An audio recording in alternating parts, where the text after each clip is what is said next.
إلهنا ما أعدلك مليك كل من ملك لبيك قد لبيت لك لبيك إن الحمد لله. Bismillahirrahmanirrahim. Assalamualaikum warahmatullahi wabarakatuh. Apa kabar anak-anak solehku di rumah? Apakah hari ini semuanya dalam keadaan sehat-sehat? Alhamdulillah. Sebelum kita melaksanakan kegiatan pembelajaran kita pada pagi hari ini, marilah kita berdoa agar segala aktivitas yang kita kerjakan hari ini insya Allah diberkahi oleh Allah Subhanahu wa Ta'ala. Amin. Adapun pembelajaran kita pada pagi hari ini yaitu tematik, tema 2, subtema 3, pembelajaran ke-5. Adapun kali dan tujuan pembelajarannya, anak-anakku bisa membaca langsung ya.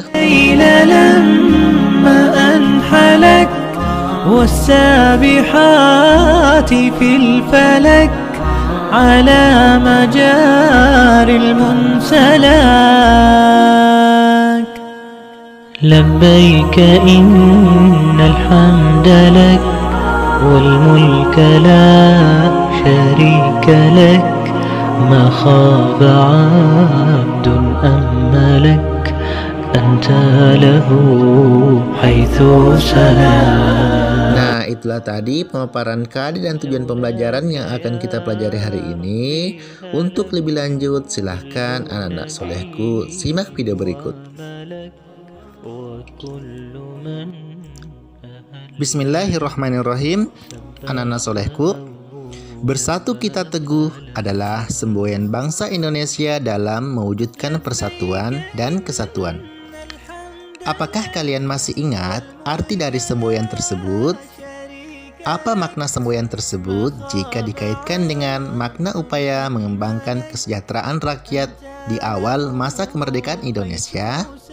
Ayo kita cari tahu. Anak-anak solehku, untuk pembelajaran pertama ini kita akan membahas muatan pelajaran IPS. Upaya bangsa Indonesia meningkatkan kesejahteraan rakyat di awal masa kemerdekaan Indonesia. Pada awal berdirinya Republik Indonesia, keadaan ekonomi Indonesia sangat buruk.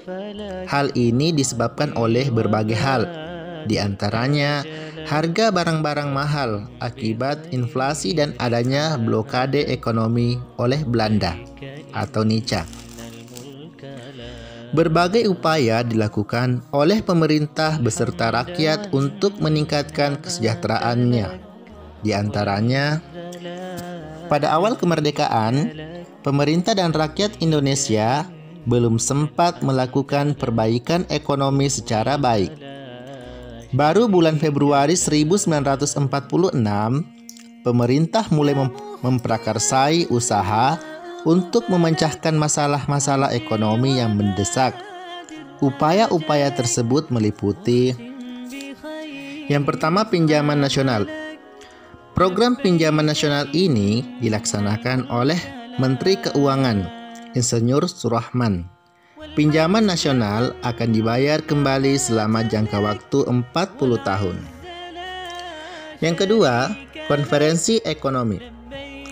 Konferensi ini dihadiri oleh para cendekiawan, para gubernur, dan para pejabat lainnya yang bertanggung jawab langsung mengenai masalah ekonomi di Jawa. Konferensi ini dipimpin oleh Menteri Kemakmuran, Insinyur Darmawan Mangunkusumo. Tujuan konferensi ini untuk memperoleh kesepakatan yang bulat dalam menanggulangi masalah-masalah ekonomi yang mendesak, seperti masalah produksi dan distribusi makanan, sandang, serta status dan administrasi perkebunan. Pembentukan Badan Perancang Ekonomi. Pembentukan badan ini atas inisiatif Menteri Kemakmuran, yaitu Dr. A.K. Ghani. Badan ini merupakan badan yang tetap yang bertugas membuat rencana pembangunan ekonomi untuk jangka waktu 2-3 tahun. Selanjutnya, rencana Casimo atau Casimo Plan. Program ini disusun oleh Menteri Urusan Bahan Makanan, yaitu I.J. Casimo. Program ini berupa rencana produksi 3 tahun, 1948 sampai 1950, mengenai usaha swasembada pangan dengan beberapa petunjuk pelaksanaan yang praktis. Untuk meningkatkan produksi bahan pangan dalam program ini, Casimo menyarankan agar menanami tanah-tanah kosong di Sumatera Timur seluas 281.277 hektar. Di Jawa, dilakukan intensifikasi dengan menanam bibit unggul. Pencegahan penyembelihan hewan yang berperan penting bagi produksi pangan. Di setiap desa dibentuk kebun-kebun bibit. Dan terakhir adalah transmigrasi. Persatuan Tenaga Ekonomi. Organisasi yang dipimpin B.R. Motik ini bertujuan untuk menggiatkan kembali partisipasi pengusaha swasta. Dengan dibentuknya PTE juga diharapkan dapat melenyapkan individualisasi di kalangan organisasi pedagang sehingga dapat memperkokoh ketahanan ekonomi bangsa Indonesia. Anak-anak solehku, sekarang kita masuk muatan pelajaran SBDP, yaitu mempraktekkan pola lantai dan gerakan tari merak. Kalian telah mengetahui beberapa gerakan dan pola lantai tari merak pada pembelajaran lalu. Gerakan tari dalam kelompok harus dilakukan dengan kompak dan memiliki komposisi tarian dan formasi yang baik. Agar tarian dapat ditampilkan dengan baik, berlatihlah secara rutin dan menggunakan properti tari yang sesuai. Pada tari merak, salah satu properti yang digunakan adalah selendang, yang ujungnya dikaitkan kepada salah satu jari. Berikut beberapa contoh dalam tarian gerakan tari merak. Yang pertama, mengangkat kedua tangan. Yang kedua, menurunkan kedua tangan. Yang ketiga, mengatupkan tangan dan kaki. Yang keempat, menggerakkan tangan kanan ke atas dan ke bawah. Yang terakhir, menggerakkan tangan kiri ke atas dan ke bawah. Nah, itulah 5 gerakan dalam tari merak. Kalian telah mengetahui juga gerakan tari dan pola lantai tari endang.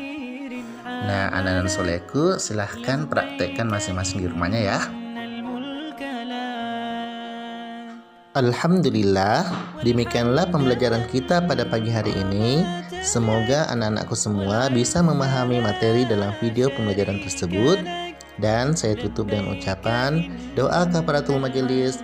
Subhanakallahumma bihamdik, asyhadu alla ilaha illa anta, astaghfiruka wa atubu ilaik. Wassalamualaikum warahmatullahi wabarakatuh. Innal hamdalak wal mulka la syarika lak.